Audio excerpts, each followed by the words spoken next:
Good morning guys, പുതിയ വീഡിയോയിലോട്ട് എല്ലാവർക്കും സ്വാഗതം. വെക്കേഷൻ ആയതുകൊണ്ട് തന്നെ രാത്രി വൈകി ഉറങ്ങുന്നതും രാവിലെ വൈകി എണീക്കുന്നതും നമ്മുടെ ഒരു ഹോബിയാണല്ലോ. എന്നാൽ എന്നത്തെയും പോലെയല്ല ഇന്ന് ഞങ്ങൾ ഒരു യാത്ര പോവുകയാണ്. അതുകൊണ്ട് തന്നെ രാവിലെ നേരത്തെ എണീച്ച് റെഡി ആയിട്ടുണ്ട് കേട്ടോ. പിന്നെ ഞങ്ങൾ ഒന്നും നോക്കില്ല, ബാഗും സാധനങ്ങളൊക്കെ ഇട്ട് വണ്ടി കയറ്റി ഞങ്ങൾ സ്ഥലം വിട്ടു. ജീവിതത്തിൽ യാത്ര പോകാൻ ആഗ്രഹമില്ലാത്ത ആരും തന്നെ ഉണ്ടാവില്ല അല്ലേ? ഇവിടെ അച്ഛമ്മയ്ക്കും അച്ഛനും അമ്മയ്ക്കും ഞങ്ങൾക്കും യാത്ര എന്നതൊരു ഹരമാണ്. അധികം ദൂരമൊന്നും പോയില്ലെങ്കിലും ഫ്രീ സമയങ്ങളിൽ എല്ലാവരും കൂടി വണ്ടിയിൽ കയറി പുറത്തു പോയി തിരിച്ചു വരുന്നത് അതൊരു ഹാപ്പിയാണ്. എന്നാൽ ഞങ്ങൾ ഇന്ന് പോകുന്നത് ഇച്ചിരി ദൂരെയുള്ളൊരു സ്ഥലത്താണ്. ഞങ്ങളുടേതൊരു 5-6 ദിവസത്തെ യാത്രയായിരുന്നു. ഈ 5-6 ദിവസം എയർപോർട്ടിൽ വണ്ടി നിർത്തിയിടുക എന്നത് റിസ്ക് ആയതുകൊണ്ട് തന്നെ എൻ്റെ ഫ്രണ്ടായ ഒരു അങ്കിളുടെ വീട്ടിൽ ഞങ്ങൾ വണ്ടി പാർക്ക് ചെയ്തിട്ട് ഞങ്ങളുടെ സാധനങ്ങളൊക്കെ അങ്കിളുടെ വണ്ടിയിലാക്കി. പിന്നെ ഞങ്ങൾ അങ്കിളുടെ വണ്ടിയിലാണ് എയർപോർട്ടിൽ പോയത്. ഞാൻ ആദ്യമായിട്ടാണ് ഇസൂസിൻ്റെ ട്രക്കിൽ കയറുന്നത്, അതുകൊണ്ട് ഞങ്ങൾ ഭയങ്കര എക്സൈറ്റഡ് ആയിരുന്നു. വണ്ടിക്കുള്ളിൽ സീറ്റ് ഉണ്ടായിട്ടും ആവേശം മൂത്ത് ഞങ്ങൾ ലഗേജിൻ്റെ ഒപ്പം തന്നെ ഇരുന്നു. അങ്ങനെ ഞങ്ങൾ എയർപോർട്ടിലെത്തി. അവിടെയാണെങ്കിൽ ഒരുപാട് കാര്യങ്ങൾ ചെയ്യാനുണ്ടായിരുന്നു. നല്ല രീതിയിൽ തന്നെ ചെക്കിംഗ് ഉണ്ടായിരുന്നു കേട്ടോ. അതുകൊണ്ട് തന്നെ ഞങ്ങളുടെ ഒരു പൗഡർ പോയി കിട്ടി. പൗഡർ പോലത്തെ സാധനങ്ങൾ ക്യാരി ബാഗിൽ അലൗഡ് അല്ലാത്രേ. ഞങ്ങളുടെ ജീവിതത്തിലെ ആദ്യത്തെ ഫ്ലൈറ്റ് യാത്രയാണ് കേട്ടോ ഇത്. അതുകൊണ്ട് തന്നെ ഈ കാര്യങ്ങളെല്ലാം ഞങ്ങളുടെ ആദ്യത്തെ അനുഭവമാണ്. അങ്ങനെ ചെക്കിങ്ങും കാര്യങ്ങളും എല്ലാം കഴിഞ്ഞതിനു ശേഷം ഞങ്ങൾ ഞങ്ങളുടെ ഫോട്ടോ എടുക്കൽ ചടങ്ങിലോട്ട് കടന്നു. ജീവിതയാത്രയിൽ ഒഴിച്ചുകൂടാനാവാത്ത ഘടകമാണല്ലോ ഫോട്ടോയും വീഡിയോയും. പിന്നെ ഞങ്ങൾ സ്തംഭിച്ചു പോയത് ഇഡ്ഡലിയുടെ വില കേട്ടിട്ടായിരുന്നു. ലേലം വിളിച്ച് കളിക്കുന്ന ഒരു ഇഡ്ഡലിയുടെ വില 75 രൂപ. അങ്ങനെ 75 രൂപയുടെ 2 ഇഡ്ഡലി, സാമ്പാറും ചട്നിയും ഒട്ടും തന്നെ വേസ്റ്റ് ആക്കാതെ മുഴുവനായും കഴിച്ച് അത് ദഹിക്കുന്നതിനുള്ള വ്യായാമ പണി തുടങ്ങി. എയർപോർട്ടിൽ എന്ത് വ്യായാമം എന്നല്ലേ? ആർക്കോ വേണ്ടി ഓടിക്കൊണ്ടിരിക്കുന്ന എസ്കലേറ്റർ ഒരു ഭാഗത്ത് കൂടെ കയറി ഒരു ഭാഗത്ത് കൂടെ ഇറങ്ങും. എന്നാൽ പിന്നെ നമുക്ക് കയറി ഇറങ്ങി കളിക്കാമെന്ന് വിചാരിച്ചു. ചക്കിക്കൊത്ത ചങ്കരൻ എന്ന് പറയുന്നത് പോലെ കുഞ്ചി ചേച്ചിയും കട്ടയ്ക്ക് കൂടെയുണ്ട്. 8:20 ഫ്ലൈറ്റ് 9:10 മാറ്റിയതിന്റെ പണിഷ്മെന്റ് ആയി കൂട്ടിക്കോളൂ. അത്രയും സമയം ഞങ്ങൾ ഇവിടെ ചെലവഴിക്കണ്ടേ? അങ്ങനെ ഞങ്ങളുടെ കളിയെല്ലാം കഴിഞ്ഞ് ഞങ്ങൾ കൃത്യസമയത്ത് ഫ്ലൈറ്റിൽ കയറി.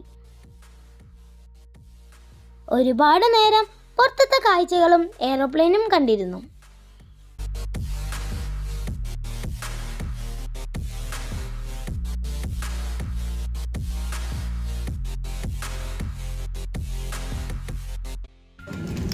പുറത്തുനിന്ന് സിഗ്നൽ കിട്ടിയതും എയറോപ്ലെയിൻ മൂവ് ആവാൻ തുടങ്ങി.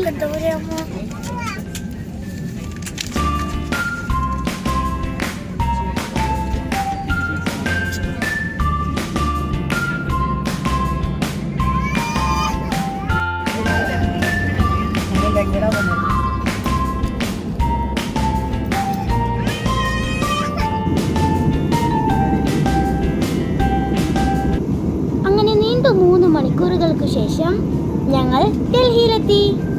എയറോപ്ലെയിൻ ലാൻഡിംഗ് ചെയ്യുന്നതാണ് കേട്ടോ നിങ്ങളിപ്പോൾ കാണുന്നത്. എയറോപ്ലെയിനിൽ നിന്ന് ഇറങ്ങിയതിനു ശേഷം അവർ തന്നെ പ്രൊവൈഡ് ചെയ്യുന്ന ഒരു വണ്ടിയിലാണ് ഉള്ളിലോട്ട് പോകുന്നത്.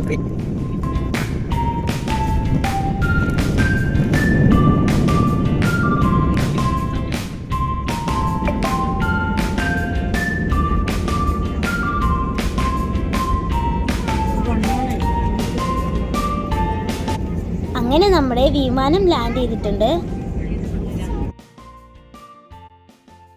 ഇനി ഈ ബസ്സിൽ കയറി നമ്മൾ അകത്തോട്ട് പോവുകയാണ്.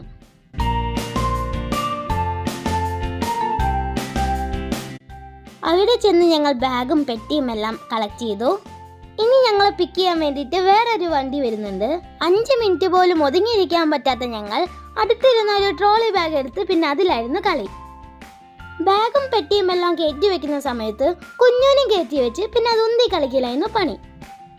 എന്തായാലും ആ സമയം കൊണ്ട് തന്നെ ഞങ്ങളുടെ വണ്ടി എത്തിയിട്ടുണ്ട്. പിന്നെ പെട്ടിയും ബാഗും സാധനങ്ങളും എല്ലാം വണ്ടിയിൽ കയറ്റി ഞങ്ങൾ യാത്രയായി.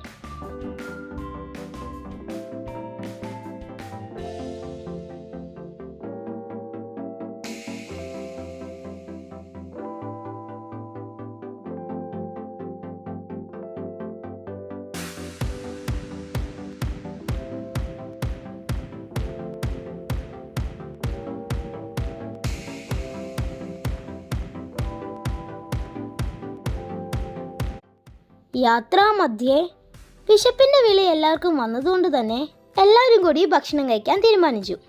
അങ്ങനെ ഞങ്ങളൊരു ഉടുപ്പി ഹോട്ടലിൽ കയറി. അവിടെയും ഫോട്ടോ സെഷൻ മുടക്കിയില്ല. സമയം ഒട്ടും കളയാതെ കിട്ടിയ ഭക്ഷണം കഴിച്ച് ഞങ്ങൾ ഇന്ത്യ ഗേറ്റ് കാണാൻ പോയി.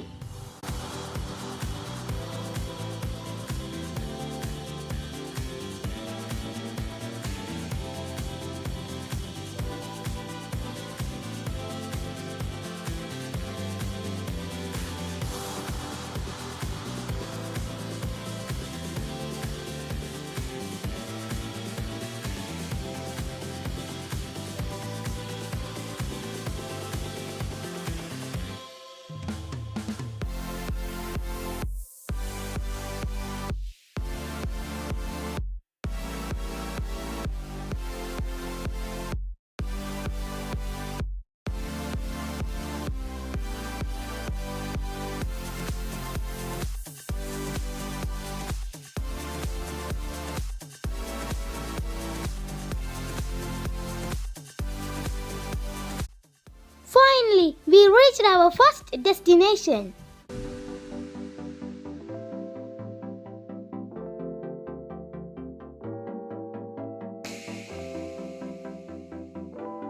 അങ്ങനെ ഇന്ത്യ ഗേറ്റിന്റെ അരികെ കുറച്ചു നേരം സമയം ചെലവഴിച്ച് ഞങ്ങൾ രാജ്ഘട്ടിലേക്ക് യാത്രയായി. ഇന്ത്യ ഗേറ്റ് കാണാൻ പോയപ്പോൾ നല്ല വെയിലായിരുന്നു. എന്നാൽ രാജ്ഘട്ടിലോട്ട് പോയ സമയം വെയിലൊക്കെ നന്നായി താന്നിട്ടുണ്ടായിരുന്നു. അവിടെ നിന്ന് സൂര്യാസ്തമയം കാണാൻ നല്ല ഭംഗിയായിരുന്നു.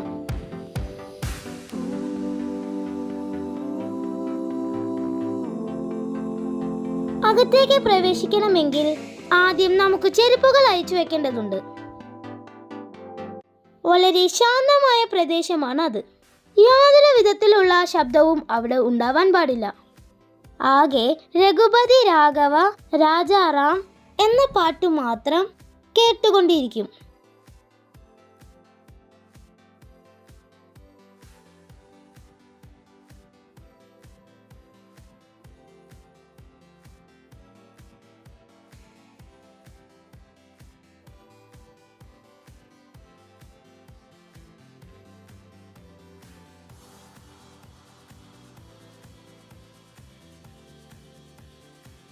അവിടെ ഉണ്ടായിരുന്ന ഒരു സെക്യൂരിറ്റി ചേച്ചി മലയാളിയായിരുന്നു. കോട്ടയംകാരിയായ ആ മലയാളി ചേച്ചിനെ കണ്ടപ്പോൾ ഞങ്ങൾക്ക് ഒരുപാട് സന്തോഷമായി. കുറച്ചു നേരം ഞങ്ങൾ ഗാന്ധിജിയുടെ അടുത്തിരുന്ന് പ്രാർത്ഥിച്ച് ഞങ്ങൾ അവിടെ നിന്നും യാത്രയായി.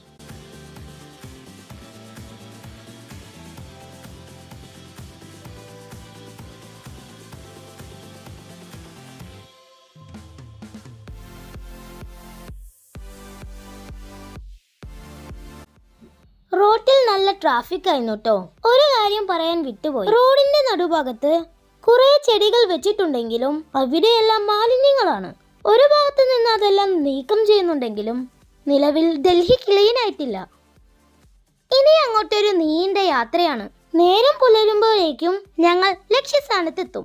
ഡൽഹിയിലേക്ക് ടിക്കറ്റ് എടുത്തെങ്കിലും അവിടെ നിന്ന് എങ്ങോട്ട് പോകും എന്നതൊരു കൺഫ്യൂഷൻ ആയിരുന്നു. ഒന്നില്ലെങ്കിൽ കാശ്മീർ അല്ലെങ്കിൽ മണാലി. അങ്ങനെ കാശ്മീർ പോവാൻ തീരുമാനിച്ചു. കാശ്മീർ പോവാൻ ദിവസങ്ങളുടെ എണ്ണം കൂടുമെന്ന് പറഞ്ഞപ്പോൾ അത് മണാലിയിലോട്ട് മാറി. അപ്പോൾ ഞങ്ങൾ ഇനി മണാലിയിലോട്ടാണ് പോകുന്നത്. മണാലി എങ്കിൽ മണാലി. ഞങ്ങളുടെ ഒറ്റ ലക്ഷ്യം മഞ്ഞാണ്. മഞ്ഞ് വാരിയെറിയുക എന്ന ഒറ്റ ലക്ഷ്യത്തോടു കൂടിയാണ് ഞങ്ങൾ പോകുന്നത്. പോകുന്ന വഴിയിലെല്ലാം മഞ്ഞുണ്ടോ എന്ന് നോക്കുന്നതാണ് പ്രധാന ജോലി. എവിടെയെങ്കിലും കുറച്ച് മഞ്ഞ് കൂടിയിരിക്കുന്ന കണ്ടാലും ഞങ്ങൾക്ക് ഭയങ്കര സന്തോഷമാണ്. ഒരുപാട് സ്വപ്നങ്ങളാണേ. മഞ്ഞ് വാരി എറിയണം, മഞ്ഞിലൂടെ ഉരസണം, മഞ്ഞിൽ കിടന്ന് ഉരുളണം, അങ്ങനെ അങ്ങനെ. പിന്നെ മണാലിയിലേക്കുള്ള റോഡ് പറയാതിരിക്കാൻ വയ്യ. നല്ലൊരു അഡ്വഞ്ചർ ട്രിപ്പായിരുന്നു. 2 മലകളുടെ ഇടയിൽ കൂടെ പോകുന്ന ഒരു വലിയ പുഴ. ആ പുഴയുടെ സൈഡിലാണ് റോഡ്. വണ്ടിയിൽ നിന്ന് എത്തി നോക്കിയാൽ പേടിയാവുമെങ്കിലും വളരെ രസമാണ് കേട്ടോ. പിന്നെ ഒരുപാട് ടണലുകളുമുണ്ട്. ടണലിലൂടെ യാത്ര ചെയ്യുന്നതാണ് ഏറ്റവും സുഖം. കുറച്ചു നേരം മാത്രമാണ് ഞങ്ങൾ വണ്ടിയിൽ ഉറങ്ങിയത്. പിന്നെ ഞങ്ങൾ വീണ്ടും എണീറ്റ് ഡാൻസ് തുടങ്ങി. ഡാൻസും പാട്ടും കഥപറച്ചിലെല്ലാം കഴിഞ്ഞപ്പോഴത്തേക്കും നേരം വെളുത്തിരുന്നു. ഈ സ്ഥലം കുളുവാണ് കേട്ടോ. കുളുവിൽ നിന്ന് ഏകദേശം 1/4 മണിക്കൂർ യാത്രയാണ് മണാലിയിലേക്ക്.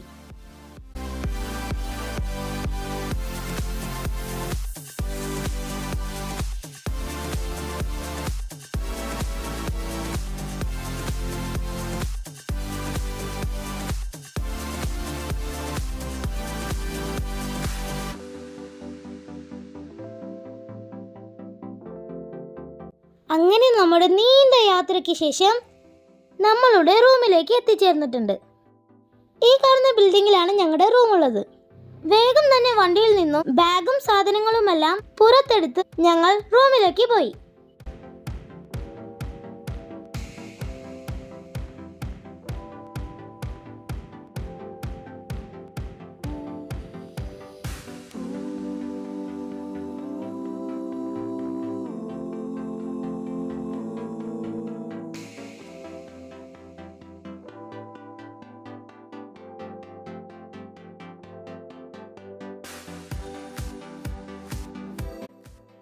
പതിനെട്ടാം പടി കയറുന്ന പോലെ ഈ സ്റ്റെപ്പ് കയറുന്നത് ലിഫ്റ്റിലാണ്ടല്ലോ. ഞങ്ങളുടെ കൂടെയുള്ള 2 ആശാന്മാര് ലിഫ്റ്റിൽ കയറി മുകളിലേക്കും താഴേക്കും വീണ്ടും വീണ്ടും കയറി ഇറങ്ങി കളിയോട് കളി.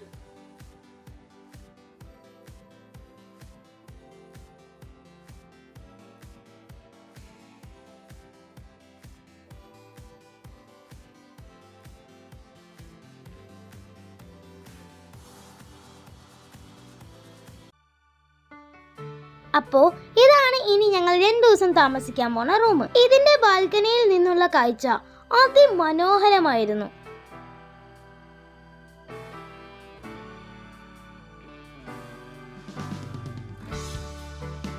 ദേ ഈ താഴെ കാണുന്നതെല്ലാം ആപ്പിൾ തോട്ടങ്ങളാണ്. അതിന്റെ ഇടയിൽ മനോഹരമായ വീടുകളും. അതിന്റെയും താഴെയായി നല്ലൊരു പുഴ ഒഴുകുന്നുണ്ട്. നമ്മുടെ റൂമിൽ നിന്ന് ആ പുഴയുടെ ശബ്ദം നല്ല രീതിയിൽ കേൾക്കാമായിരുന്നു. നല്ല കാമായ പ്രദേശം എനിക്ക് ഒരുപാട് ഇഷ്ടമായി. പിന്നെ മുകളിലോട്ട് നോക്കിയാൽ നല്ല വലിയ വലിയ മലകൾ. ആ മലയിൽ മഞ്ഞ് വീണ് കിടക്കുന്ന ആ കാഴ്ച കിടു വൈബാണ്. നമുക്ക് കഴിക്കാനുള്ള ബ്രേക്ക്ഫാസ്റ്റ് ഒക്കെ ഇവിടെ റെഡി ആയിരുന്നു. ഇനി ഞങ്ങളുടെ യാത്രയിലെ ബാക്കി കാര്യങ്ങളെല്ലാം